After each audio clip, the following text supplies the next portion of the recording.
In Philadelphia, a monolithic structure of stone and iron looms over the city like a tomb. This is Eastern State Penitentiary.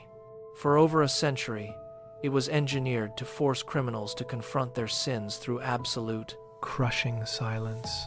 The walls do not just hold history. They absorb the weight of every soul that withered within them.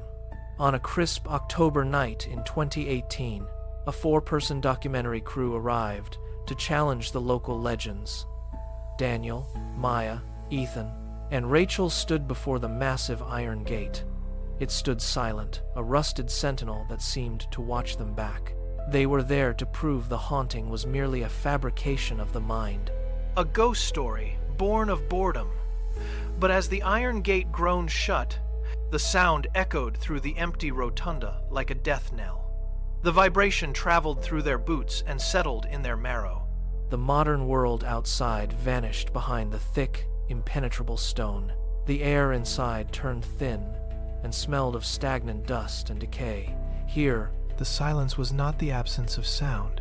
It was a physical pressure, waiting for them to make the first mistake. The silence was not an accident. It was the primary design. For over a century, the penitentiary functioned as a machine for the mind. Inmates were locked into cells where sound became a foreign language. No voices were allowed. No visitors were permitted. Even the guards moved in muffled slippers to ensure no rhythmic tapping or accidental speech could offer a lifeline to the outside world. This was a place engineered to break the human spirit by forcing it to feed upon itself. Days bled into weeks, and weeks into years of absolute sensory deprivation. Beneath the surface of the stone floors, a different kind of life began to grow. It was not a physical movement, but a psychic residue. The resentment of thousands of isolated souls soaked into the mortar and the iron bars. It festered in the damp corners and the dark recesses of the ventilation ducts. While the prison officially ceased operations decades ago, the architecture never forgot its original purpose. The walls became a reservoir for the echoes of agony, storing every repressed scream and every silent prayer. Today, that accumulated misery remains, waiting for the living to disturb the stillness. The van doors slammed shut, cutting through the stillness of the Philadelphia night. Daniel stepped onto the cracked pavement, his gaze fixed on the gargantuan silhouette of the prison. Behind him, Maya adjusted her lens, the glass catching the pale moonlight, while Ethan checked the levels on his digital recorder. Their modern gear, the sleek plastic, the flickering LEDs, the tangle of nylon cables looked fragile against the cyclopean stone. They walked toward the entrance, their footsteps sounding unnaturally loud on the frozen ground. Rachel held a folder of blueprints, her fingers tracing the layout of the cell blocks. Yet her eyes kept darting to the arched windows that looked like sightless, hollow sockets. As they crossed the threshold, the temperature plummeted. The transition from the autumn air to the stagnant, frozen interior was immediate. Daniel clicked on his high-powered flashlight, sweeping the beam across the peeling paint and rusted iron. The light revealed nothing but dust motes dancing in the void. He scoffed, the sound sharp and defiant, but it failed to carry. The prison seemed to swallow the noise before it could even reach the rafters. They were 4 people with cameras and cables, armed with the belief that they held the upper hand, unaware that the building was already counting them. Daniel paced the rotunda, his boots clicking rhythmically against the cold concrete. He gestured broadly toward the looming "Tiered cell blocks! Look at this place," he said, his voice echoing with forced bravado. "A century of misery, and all we have to show for it are some peeling walls and a few good stories." He laughed, a short, sharp sound that died instantly in the stagnant air. Maya ignored him, her focus locked on the viewfinder as she scanned the darkness for a steady focal point. She frowned, tapping the side of the lens. "The focus keeps drifting," she muttered, her thumbs moving over the manual ring. Beside her, Ethan was hunched over his audio mixer, his headphones pressed tight against his ears. He adjusted a slider, then another, his brow furrowing as the needles on the display flickered erratically. There is a constant, low-frequency hum, Ethan noted, his tone tight. I cannot isolate the bass line. Daniel waved a dismissive hand, stepping further into the shadow of the corridor. It is old wiring and drafty ducts. Do not let the atmosphere get to your head. He began setting up a tripod, his movements brisk and efficient. They worked in a practiced, mechanical rhythm, their gear clicking and flashing. Convinced their technology could define the boundaries of reality. They did not notice the shadows behind them shifting in perfect, silent unison. The final tripod leg locked into place with a metallic click. Daniel straightened up, wiping dust from his palms, and turned toward the main entrance to check the time. It was 8:46 p.m. He signaled for the group to gather, ready to begin the first sweep. Suddenly, the air in the rotunda seemed to shift, moving with a heavy, pressurized force that tugged at their clothing. Behind them, the massive iron gate, which had been propped open by a heavy stone wedge, began to inch forward. Maya noticed first, her camera tilting as she tracked the movement. She reached out to stop the iron slab, but the metal was vibrating, humming against her touch. It felt impossibly heavy, as if weighted by the entire structure above it. With a groan of tortured metal that tore through the silence like a scream, the gate swung inward. It accelerated, defying the lack of wind, and slammed into the stone frame with a bone-chilling thud. The vibration traveled through the floor and up into their boots. The lock clicked home, a final, definitive sound that echoed through the empty corridors like a funeral bell. They stood in the sudden, suffocating dark, staring at the thick iron bars. The point of no return had passed. The echo of the gate faded, leaving a silence that felt thick enough to touch.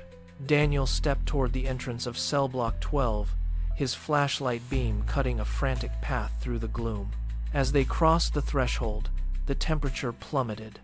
The air here was different, heavy with the metallic scent of stagnant dust and the sour, damp rot of decades. Maya coughed, the sound swallowed instantly by the surrounding stone.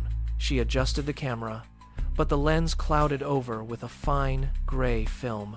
Ethan stopped, shaking his head, his face pale as he watched his audio monitor. The signal was buried under a low, rhythmic thrumming that vibrated against his palms. Daniel opened his mouth to make a quip about the state of the plumbing, but the words died in his throat. The air felt pressurized, pushing against his chest like a physical weight. He took a hesitant step forward, his boots scuffing against the cracked concrete, and the sound seemed to linger far longer than it should have. Behind him, the darkness of the rotunda began to bleed into the corridor, sealing the path they had just taken. The skepticism that had defined his posture for the last hour began to unravel, replaced by a cold, sharp alertness. Daniel forced a laugh, the sound thin and brittle against the vast, vaulted ceiling.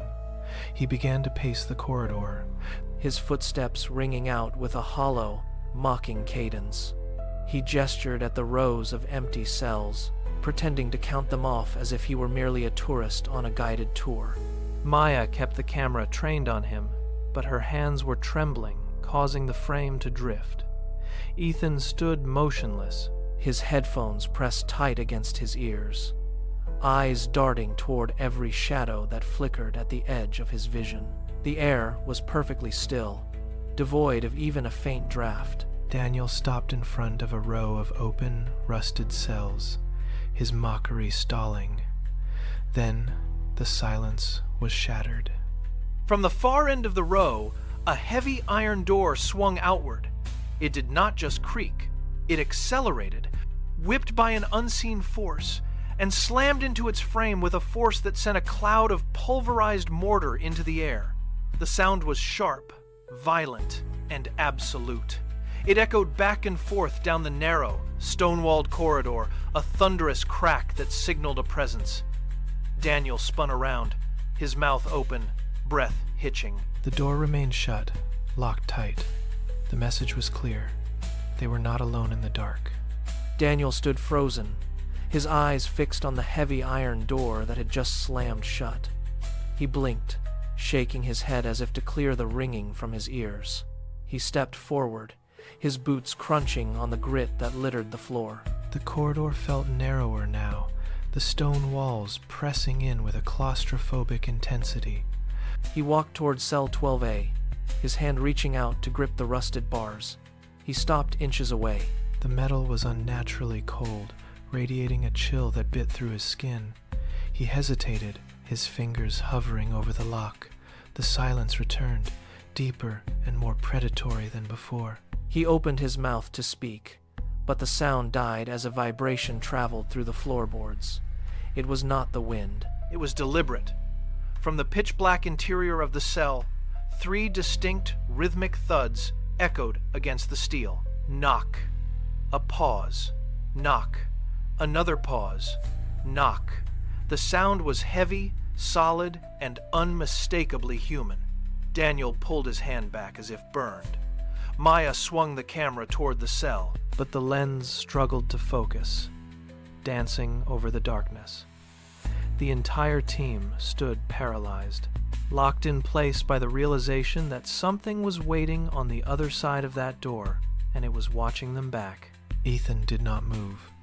He kept his headphones pressed against his ears, his knuckles white with the strain. He fumbled with the dials on his sound mixer, desperately twisting the gain and frequency knobs, hoping to find a technical explanation for what he had just heard. The static hissed, a harsh, abrasive sound that filled the small space between his ears.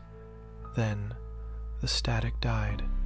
In its place, a sound emerged that defied the laws of their equipment.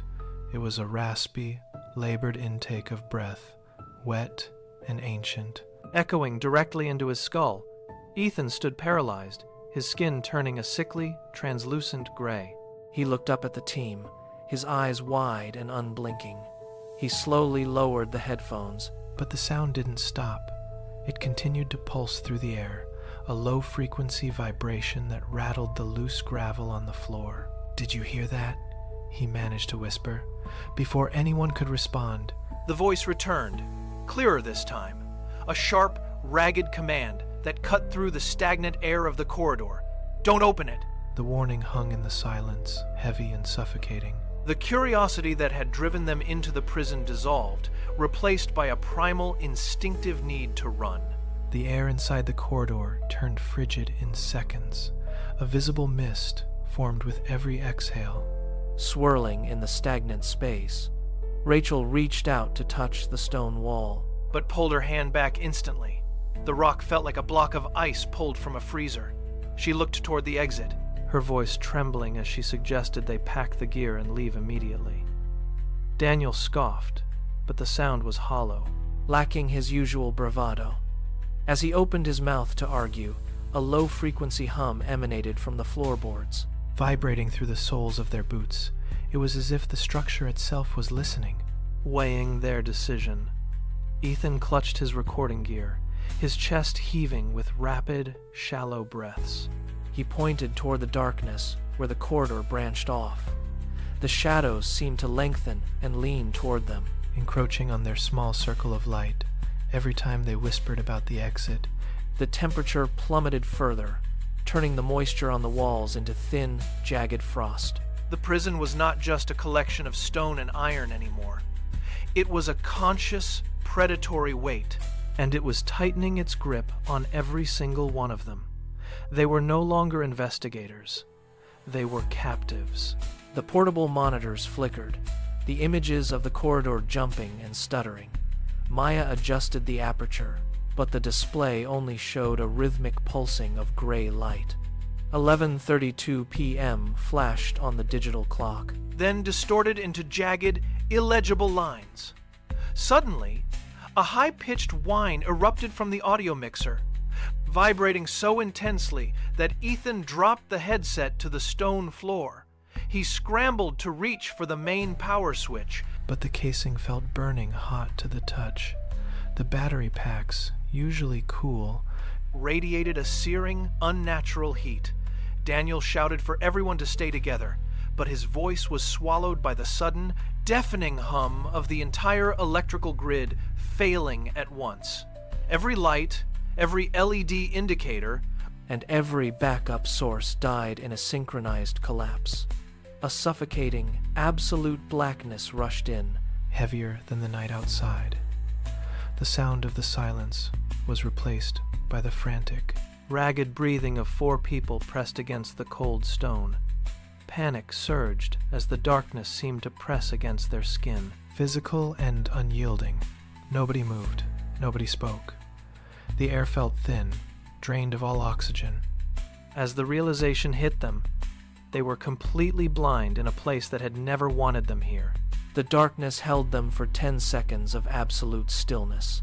Then, with a harsh electrical pop, the backup emergency lights flickered to life. The corridor bathed in a sickly, jaundiced yellow glow. Maya blinked, her eyes struggling to adjust to the sudden shift. She reached out, her hand slapping against the rough stone wall where Daniel had been standing only moments before. She grabbed at the empty air. He was gone. The space was vacant. Ethan scrambled up from the floor, his audio gear clattering against the masonry. He spun in a circle, the light catching only bare, weeping stone and rusted iron bars. Rachel began to call out, her voice bouncing off the high, vaulted ceiling, but the sound died quickly, swallowed by the oppressive architecture. They moved toward the spot where he had stood, checking behind the heavy cell doors and sweeping the floor for any sign of a struggle. Nothing. No footprints in the layer of dust. No discarded gear. No sound of movement. They stood in the center of the corridor, staring at the empty space, the reality of the situation beginning to set in. Daniel was not just out of sight. He had been erased from the room. The silence returned, thicker than before, as they realized they were now 1 member short in a place that had no exit. A sound cut through the heavy air. It was Daniel calling out, his voice echoing from the far end of the corridor, urgent and sharp. Maya turned, her pulse spiking, and ran toward the sound. Rachel and Ethan followed, their boots scraping against the uneven stone floor. They rounded the corner, expecting to see him, but the corridor ahead was empty. The voice called again, closer now, coming from behind them. They spun around. Daniel stepped out from the shadows of an alcove, his face pale and his breathing ragged. He stood 10 feet away, staring at them with wide, disoriented eyes. Before anyone could speak, the voice, Daniel's voice, spoke again from the darkness they had just left. It was not a recording. It was a perfect, mocking mimicry that vibrated through the stone walls. Daniel flinched, his own hands coming up to cover his ears as the voice laughed, a sound that shifted in pitch until it became something ancient and inhuman. Ethan frantically adjusted his levels, but the needles on his recorder hit the red, displaying only a flat line of static. The reality of the situation fractured. They were being hunted by a sound that possessed a physical presence, and the prison was no longer playing by the rules of the living. They needed to leave. Maya led the way, counting the paces back to the rotunda, but the corridor refused to end. She stopped, staring at a row of cells she had passed 3 times already. This was not the path they had taken. Rachel pulled a piece of chalk from her pocket and drew a deep, white X on the stone frame of the nearest cell. They pushed forward for another 2 minutes, their footsteps heavy and uneven. When they rounded the next corner, they stopped dead. The same white X was there, staring back at them from the opposite wall. The geography of the prison had disconnected from reality. Stone arches seemed to compress and expand. The long, straight hallways twisting into dead ends that hadn't existed seconds before. Ethan pointed his flashlight upward, catching the ceiling as it groaned and shifted, the massive masonry blocks sliding over one another like tectonic plates. There was no way out, because the way out no longer existed in the same place. Every turn they took only led them deeper into the center of the structure. The prison had become a closed loop. a cage that folded itself shut behind them, trapping them within its thickening, cold throat. Maya leaned against the cold masonry, her breath hitching as the movement finally settled. She pressed her palm flat against the stone, seeking stability, but the surface felt wrong. It was not solid. It felt like compressed, damp earth. Her fingers traced a rough texture that had not been there moments ago. She pulled her hand back, her flashlight beam cutting through the gloom to reveal a series of deep, jagged grooves carved into the gray block. They were fresh. Gray powder drifted from the incisions, still settling on the floor like snow. The rhythm of the carving was erratic, violent, as if something had clawed its way out from behind the wall. Maya stepped back, her heart hammering against her ribs. She called to the others, her voice thin and brittle. As they gathered, the light caught the edges of the gouges. They were not random. The marks formed shapes, deliberate and sharp. She realized with a sudden, freezing clarity that these were not remnants of past inmates. The wall was reacting to their presence. It was claiming them. It was documenting their arrival in the only language it possessed, destruction. The stone had become a ledger, and they were the latest entries being etched into the foundation of the tomb. Maya traced the final letter with a trembling finger. The gouges spelled out 3 words. Jagged and deep. You are in my cell. Daniel stepped forward, his eyes darting across the stone. It is a prank, he muttered. His voice lacking conviction. He reached out to strike the wall, but his fist pulled back before impact. The masonry was humming. A low, subsonic frequency vibrated through the soles of their boots, rattling their teeth. The text seemed to deepen under their gaze, the stone splintering further as if the prison itself were exhaling. Rachel backed away, her flashlight beam shaking violently. The realization hit them like a physical blow. This was not a localized haunting in one room. The entire structure was connected, a singular, massive entity that had been watching them since they crossed the threshold. The prison was not a building they were walking through, but a body they were trapped inside. Every corridor, every rusted gate, and every silent hall was part of one singular, hostile mind. Hope, which had been thin to begin with, evaporated entirely. They were not visitors anymore. They were sustenance. The walls tightened, the air pressure dropping until their ears popped, signaling that the prison had finally acknowledged its new inhabitants. They ran. The sound of their boots against the stone floor echoed into a frantic, disjointed rhythm. Daniel reached the main iron gate first, his fingers wrapping around the cold, rusted bars with desperate force. He heaved, his muscles straining, but the gate did not budge. It felt immovable, anchored as if it had been forged into the bedrock itself. Ethan joined him, slamming his shoulder against the iron. Yet the metal remained static, unyielding. Maya shone her light directly onto the hinges. They were not bolted. They were fused. The rust had melted away, replaced by a seamless transition between the iron and the masonry. The gate was no longer a barrier. It was a vein, pulsing with a faint, rhythmic heat. When Rachel placed her palm against the surface, she pulled it back instantly. Gasping, it felt like touching living skin. The prison was not just locking them in, it was absorbing the exit, sealing the wound of their departure. They were trapped behind a wall that defied the laws of physics. Daniel struck the iron with his flashlight, but the device shattered. Leaving them in the dim, suffocating glow of the rotunda, the exit was gone. The tomb had closed. Retreating from the sealed rotunda, they stumbled into the old prison hospital. The air here was thicker, tasting of antiseptic and rotted linen.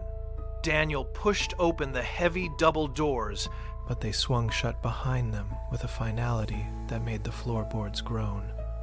Maya adjusted her camera, but the viewfinder displayed only flickering static. Then the sound began. It was not a moan, but a rhythmic, wet exhale from the mortar between the bricks. From the cracks in the plaster, a voice emerged, a chorus of thousands, layered and discordant. It whispered their names: Daniel, Maya, Ethan, Rachel. The sound was not coming from the halls. It was leaking directly from the structure itself. Ethan dropped his audio recorder, his hands shaking as the device picked up a high-pitched whine that mirrored the whispering. The walls seemed to bulge inward, the paint peeling away to reveal dark, vein-like fissures.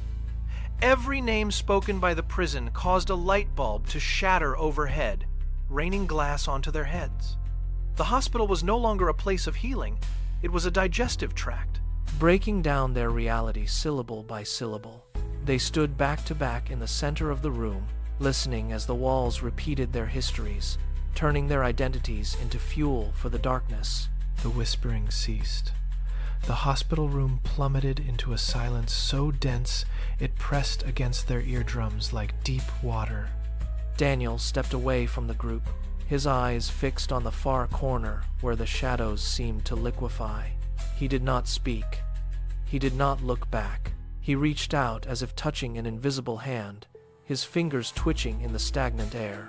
Without warning, the floorboards beneath him groaned and buckled. A force, unseen and immense, jerked him forward. He did not scream. His voice was severed, cut off as if someone had clamped a hand over his throat. He vanished into the blackness of the corner, his body folding into the shadows like ink dropped into a glass of water. Then, nothing. The only sound was the frantic, uneven breathing of Maya, Ethan, and Rachel. The air grew cold, biting and sharp. Maya raised her light, but the beam died before it reached the corner. The silence was not empty. It was waiting. It felt like a physical blow. A sudden vacuum where there had been a person only seconds before. They stood frozen, staring at the empty space. The stillness of the room, now more terrifying than the whispers that had preceded it. The camera remained on the floor, its lens pointed toward the corner where Daniel had vanished. It was still recording, the red light a tiny, pulsing heart in the dark. Maya had dropped it during the struggle, and now it captured the impossible. The shadows in the corner did not just sit there. They coalesced. They thickened, pulling together into a dense, oily mass that defied the dim light of the room. A figure emerged from the black. It stood tall, its limbs elongated and jagged. But it was the face that stopped the breath. There were no eyes. There was no mouth. There was only a hollow, swirling abyss. A patch of absolute nothingness that seemed to suck the ambient light from the air. It leaned over the camera, the void of its face pulsating with a low, rhythmic vibration that rattled the microphone.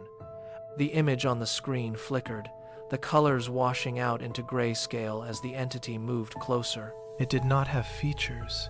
It had a presence that felt like a physical weight pressing against the lens. The camera's internal processor struggled to track the movement, the frame rate dropping as the entity filled the entire field of view. Then, the screen turned to white noise. Maya grabbed Ethan by the shoulder, pulling him from the hospital room before he could process the screen. They hit the stone corridor at a full run, their boots slamming against the floor. The hallway stretched ahead, longer than it had been minutes before. The walls seemed to pulse, the stone shifting like muscle under a layer of grime. They sprinted past rows of empty cells, the iron bars rattling in their frames. Every turn they took led to another identical path, the architecture folding in on itself. Ethan stumbled, his hands slapping against a wall that felt warm and damp. They pushed off, lungs burning, their breath coming in short, jagged gasps that echoed off the vaulted ceiling. Behind them, the darkness was not just an absence of light. It was a physical weight, cold and creeping, swallowing the floor. Maya skidded to a halt at a corner, her momentum carrying her into the wall. She looked left, then right. The hallway ahead was gone, replaced by a solid wall of masonry that had not existed moments ago. They were trapped in a narrowing corridor, the ceiling sagging lower with every passing second. They turned to run back, but the floor tilted, forcing them to scramble for balance as the prison rearranged its own bones to block their path. The passage opened into a long, dimly lit row of individual cells. Maya slammed into the stone wall, her hand catching on a protruding brick to stop her slide. Ethan stumbled behind her, his chest heaving as he scanned the darkness. Then, the rhythmic dripping of water stopped. 2 cells stood open. Inside, 2 figures stood perfectly still, facing the back walls. It was Daniel and Rachel. Maya let out a ragged breath and pushed off the wall, stepping toward the iron door of the nearest cell. Daniel, her voice was a cracked whisper that barely traveled across the floor. There was no movement, no intake of air. No shift in balance. She reached the threshold and grabbed the bars, shaking them, but the metal remained cold and immobile. Ethan stepped closer, his hand hovering near his flashlight. He swept the beam over the figures. The light hit their skin, which looked gray and translucent, like parchment stretched over stone. They did not react to the harsh glare. They did not blink as the beam caught their faces. The 2 figures shifted their stance, yet their feet remained rooted in place. They turned their heads at an impossible angle, joints clicking with the sound of grinding rock. They were not breathing. They were not alive. Maya recoiled, her back hitting the opposite wall with a dull thud. Daniel and Rachel remained motionless, their bodies stiff, as if carved from the very stone that encased them. Then the silence broke. A faint, dry sound emerged, like parchment tearing under pressure. Slowly, the corners of their mouths began to pull upward. The movement was not muscular. It was mechanical, dragging skin toward their ears until their faces were split by wide, jagged grins. There was no joy in the expression. The eyes remained flat. Dark voids that did not track movement or respond to the beam of Ethan's light.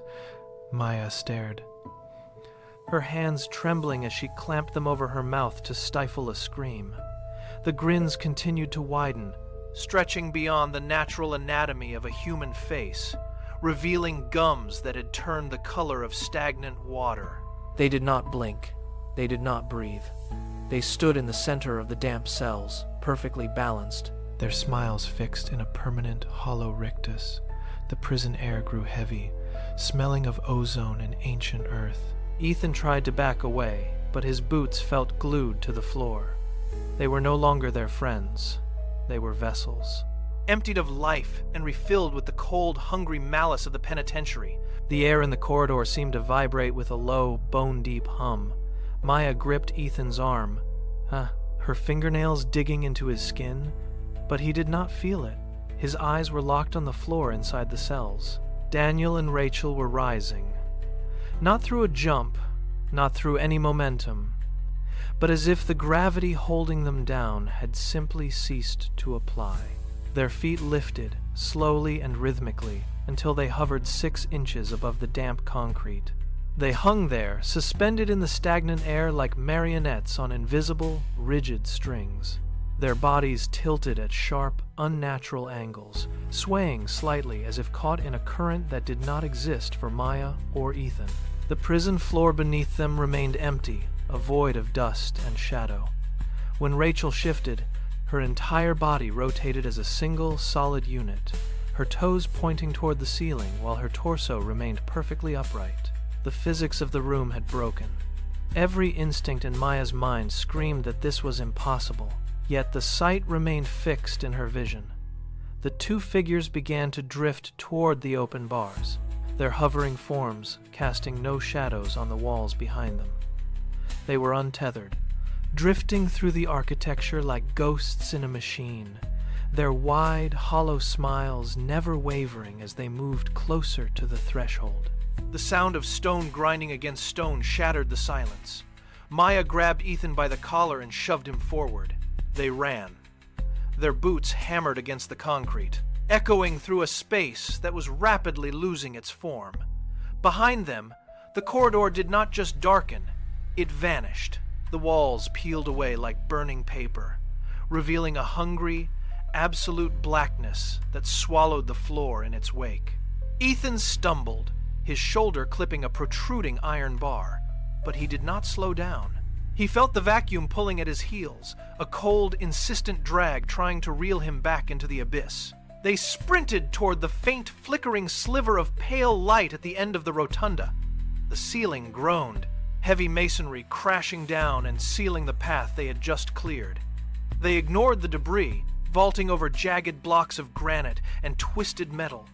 The light ahead grew, but the ground beneath them began to splinter into thin, floating shards. Maya reached out, her fingers clawing at the empty air as the floor gave way entirely.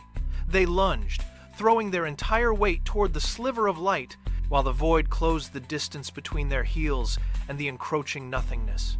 They slammed into the massive iron gate with the force of a falling weight. It did not budge. Maya grabbed the rusted handle, her knuckles white, and wrenched it with every ounce of strength left in her body. The metal screamed, grinding against the frame, but the latch held firm. Behind them, the roar of the collapsing corridor grew louder, a hungry wind rushing through the rotunda. Ethan slammed his shoulder into the gate, his weight jarring the structure. The lock shattered. The gate swung outward. And they tumbled forward, hitting the pavement of the street outside. They scrambled away, crawling on hands and knees until their fingers scraped against the cold, dew-covered asphalt. The sun was just beginning to bleed over the horizon, casting a pale, indifferent light on the prison walls. The gate groaned once, a deep, heavy sound of shifting metal, and then swung shut with a final, definitive thud. Maya rolled onto her back, her chest heaving as she sucked in the sharp, clean air of the morning. Ethan lay motionless beside her, his forehead pressed against the ground. The silence of the city replaced the roar of the void. They were out. The prison stood still, a tomb of stone, its iron teeth locked tight against the world. Maya lifted her head, her gaze locking onto the towering facade. The prison stood exactly as it had hours ago, a monolithic slab of granite and iron under the rising sun. No smoke, no cracks, no evidence of the void that had consumed the interior. She scanned the row of narrow, barred windows, hoping for a shadow or a flicker of movement, but the stone remained dead. The silence was absolute, a weight that pressed against their ears more effectively than the prison walls themselves. Ethan sat up, his hands trembling as he brushed the grit from his knees. He looked at the gate, then back to the empty street, the realization sinking in that the prison had not just closed, it had scrubbed itself clean of their presence. They were the only witnesses to a nightmare that left no footprints. The loss felt like a physical absence in the air between them. They stood slowly, leaning on each other for support. Two figures anchored to the pavement while their counterparts remained locked in the dark. The prison held its secrets behind a mask of indifference. It waited, patient and hollow, as the city began to wake around them, oblivious to the void that festered just behind the stone. 3 days later, the official file sat on a mahogany desk, stamped with a heavy black mark, closed. The report was 6 pages of clinical, detached observations. It cited structural instability, potential gas leaks, and a tragic, unexplained disappearance of 2 individuals. No mention of the void. No mention of the voices. The investigators had combed the corridors with thermal cameras and motion sensors, finding only dust and decades of decay. They noted the lack of forced entry and the absence of biological evidence. To the state, it was a cold case of human error. Maya stared at the paper in her hands. The ink looked wrong. The words described a mundane tragedy. A simple failure of logistics, while her lungs still burned with the cold air of that prison. Ethan sat across from her, his eyes fixed on the blank wall, refusing to speak. The document offered no answers. Only a void where the truth should have been. It ignored the reality of what they had seen, reducing a cosmic nightmare to a line item in a ledger. They knew the truth was not in the report. It was locked behind the stone and iron, waiting for the next set of ears to listen. Maya walked away from the camera gear, leaving the industry behind as if shedding a second skin.